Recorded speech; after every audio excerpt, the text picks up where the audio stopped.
Solo Composing Gloves here, and today I'm going to show you how to make this a lovely sound.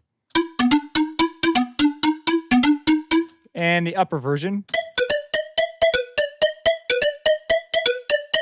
Now, you might be going, I think I've heard this melody before, and you probably have. Originally, I was writing the melody only. I was writing the melody from The Fat Rat. It's the track called Oblivion, and there's a portion in there that's got this pluck sound. This is the melody portion of it, and I got distracted making the pluck sound instead of actually writing the melody, but I learned a lot. So here's like the lower sound. So there's two versions of it. There's a high version and a low version, and here's the original.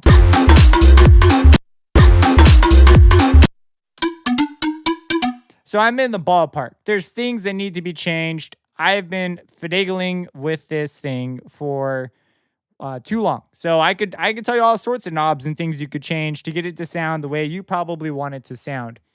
So then there's a full mix going on here. So like, everything's up in the air, probably made using a different method. I'm going to show you what I did. So I'm not claiming to be the original sound, just something that's similar to it. My upper version, I believe, is a bit closer. We come over here. His pitch is a little more, it's a little more on key. Let's see if we can, I'll show you all the things you can touch and change and stuff. So let's just start off with the general concept and move forward from there. So, okay, general concept. It sounds like some sort of a square wave that's got messed up harmonics. That was my first observation. Second observation, harmonics are probably being smeared in an interesting way. And so the rest of it sounds like I originally didn't anticipate chorus and unison playing this big a role, but check it out. If I remove chorus, that's like chorus is kind of really important. And if I remove unison, the chorus still sort of pulls it through. I was really blown away at just how important the chorus was. So I did not expect that. So I originally didn't anticipate this. I put on the unison pretty early in the game though. And then the envelope used to generate the pluck didn't sound like just a volume envelope by itself. You can see I've got a volume envelope, but it's actually mostly, whoops, I didn't want that. It's actually mostly a low pass turning on. So let's go ahead, let's open up a fresh Harmor and get the general idea down. And then I made all sorts of little detailed changes all over the place that I'll tell you about in a less, because as you can see, most of the knobs have been touched and I tried a variety of things. So let's go ahead and first make a square wave. Square wave accomplished. Second, we're going to use the prism knob. What the prism does is it spreads the harmonics, and there's two ways to do it. There's a additive way, which is sort of like a constant offset, and a multiplicative way, which is basically logarithms. And then they also have these three modes down here. And what the modes do is they change the impact of the spreading according to the volume level of the harmonic. So yeah, basically it's going to spread our upper harmonics in interesting ways. So I turn this on, and we get that glorious noise. And I'm thinking, okay, well, this is kind of strong right now. So let's see if we can't dial it back. We'll do it by editing the articulator.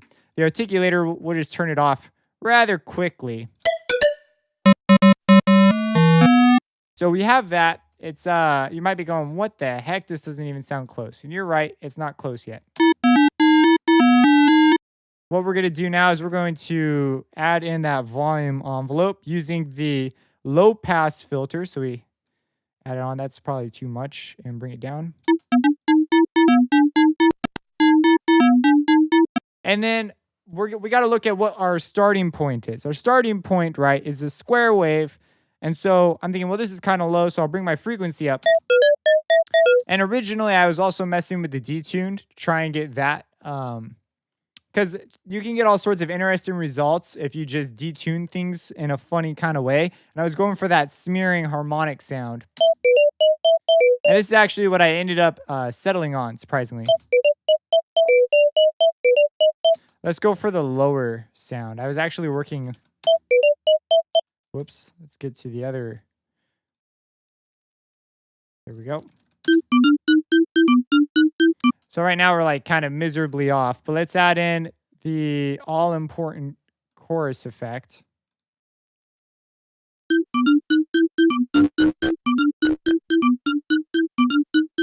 And let's add in a unison too. I like using 2, and the way I sort of think of it is it's just like an offset phase, so I can set up relationships that I want. I'll show you. This is pretty much the gist. Now what I want is I need it to sound a little more hollow. I've got right now the EQ is totally flat here. If we open up the EQ, it's just flat across. We're playing notes in this region, but the upper harmonics are what we're really interested in. So what I'm going to do is I'm going to boost the upper end. And you can sit on moves like this for a long time. It's just a tone shaping move. Next, I listened to this and I think, well, it's still not close. Perhaps I should mess with the way the filter's interacting with the sound. So I'll say, okay, well, I'll come over here to the crude low pass and turn that down a bit. And just that little bit makes quite a large difference. And then I'm going to turn up the low pass resonance to add a little click to the beginning of our sound. And I'm going to come back over here and mess around with this prism, try adjusting the level. And we're getting to some interesting spots. Let's add in that verb. Verb is one of those things that you will often want to change in post. It happens to play a particularly important role in a sound like this. And so I'm just going to flip that on and keep the decay kind of shorter. And right now we have just a stupid sounding sound. I'm going to leave it like that for now. And I'm going to go over here to the distortion. Now the distortion is where things get kind of interesting. So first I want to make sure, cool. I forgot if distortion was the first thing on our list here. So we're going to distort first and then run through these things. And it's kind of interesting. If you listen to the original, it sounds like there's some sort of clipping sort of distortion that causes things to go like a square wave. And so we have a couple things that do that. The cubic, flat hat, and classic are kind of variations on this. Log, not really. Soft saturation's a whole nother deal, and the others just sound different. I believe the bit crushers and bit jams are step functions. I don't know why I'm telling you all this. Let's just get results. So here's classic, and that's the one I ended up settling on. It sounded sort of the cleanest.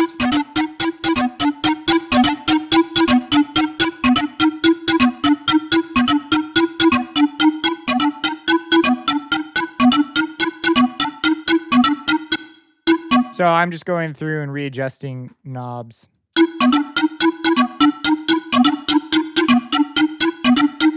And there's various modes we could try messing with. Hertz is always fun. Now we've got this weird sort of like blup, blup, blup, blup sound in there. You come across this stuff all the time. Usually it's linked to the way an envelope is interacting with your sound. In that case, it was the prison envelope. I'll turn it back so you could maybe hear it. It's like a dog going through a vocoder or something.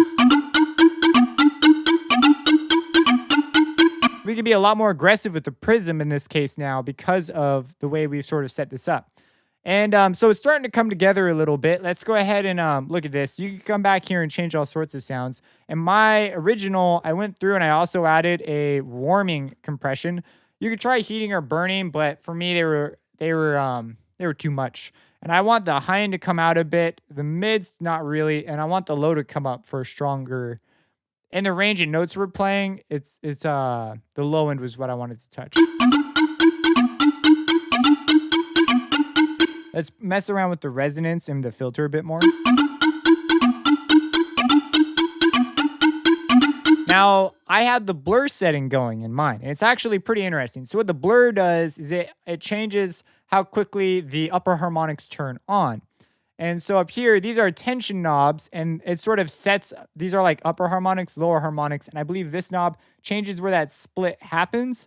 I can't entirely remember right now because I've been touching a lot of other synths recently. But what we're going to do is we're going to turn the, well, let me turn it all the way up and show you first. If I turn it up over halfway, it's pretty audible. So you can hear the upper harmonics turning on. So if we, And what's interesting is the back end. If I turn this up, it controls how fast they turn back down. So you can just overwhelm your sound if you're not careful like that. So what we're gonna do is we're gonna bring this back. So this gives us a lot of control over the upper harmonics. It lets us, change the envelope in a way that can more closely match the original. I'm gonna bring back the wet.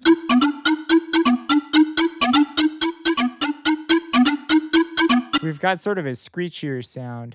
I'm not sure. Let's see if we can get rid of some of this.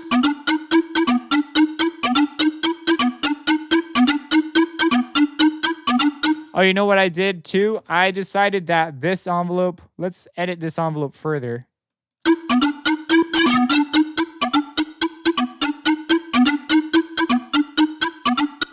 Change our EQ curve up a bit in retrospect. And move this perhaps down a bit.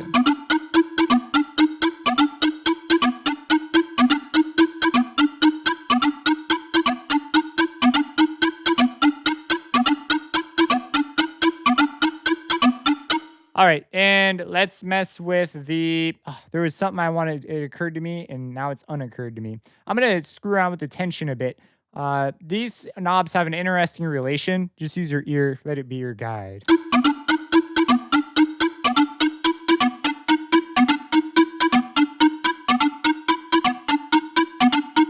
I'm gonna try messing around with various modes and amounts of prism, just see if I can maybe change the way that crunch is happening. Chances are in a mix, it will be less noticeable depending on what I've got going on all along with it.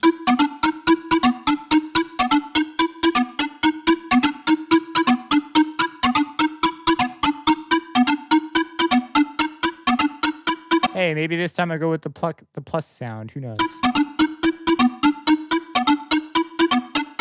Let's go ahead and change. Now, I know I'm sort of going backwards here, but you might be wondering why I added this low end. I'm not sure how great it will come across on YouTube, but this is adding a little bit more oomph to the fundamental of our sound. If I get rid of it, it's almost not noticeable, but if you're listening for it, it's there.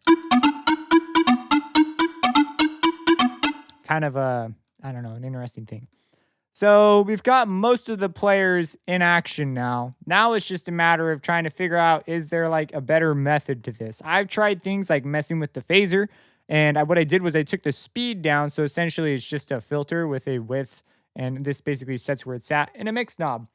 That ended up being a bad idea, so I ended up not using it. I also tried adding a portamento, which I did keep, bringing my time down. So it's got like a slide. It's a really subtle thing here, but if we turn it up. And so I kind of liked what it had to offer. And let's see if we can, let's change the filter around some more. And let's see, let's move the reverb to the end. So it's not being compressed. Let's change the filters on the reverb and also decay time as well as dampening.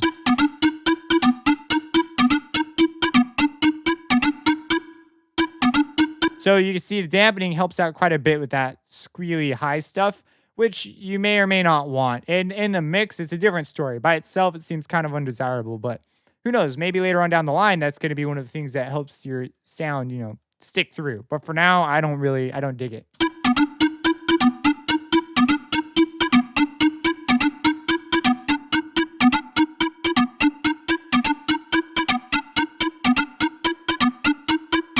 I'm listening for the high end here. I want a hint of it, but not too much. So, there's that. There's also like various modes this can be in. And I believe this stands for width, flat, warm. Stands for warm. I tend to like W. This is a move you might consider doing in post and down your channel strip. So there's that. We could try augmenting the upper end by bringing up the harmonizer. Which I believe in this end, you get a lot more, like, just listen to the difference without it. With it. I'm not sure, like, if you hear the same thing I'm hearing, but I feel like that helps a lot towards getting that pipe-ish kind of sound. It sounds like someone's overblowing a flute repeatedly. Like, they're just going ham on their flute. If you've ever seen someone beatbox on the flute and play the flute at the same time, and they get sort of that overblown tone. This is what I think we've gotten pretty close to that. So right here, I think I'm going to probably wrap it up. Whenever you have a project like this, we've invested a fair amount of time, and I'm showing you all the steps sort of as they occurred to me. I'm sure there are others I didn't even show you. We can mess with harmonic randomness and things of that nature, which I don't even remember if I touched. And our result, whoops, didn't mean to do that, is quite a bit different. Let's see here. Did I touch that? I did. I touched harmonic randomness and did this weird jank. So you could do that if you wanted to. And I also changed the phasing to, I think it was running. Or did I do spectral phasing? It was one of those. Nope, I stuck it with running. So that basically just every time I hit it, it's got running phase. It's pretty easy to demonstrate in a signal analyzer. So if I have the signal analyzer looking at this, and right now it's on free running, and I run something like a sine wave through it.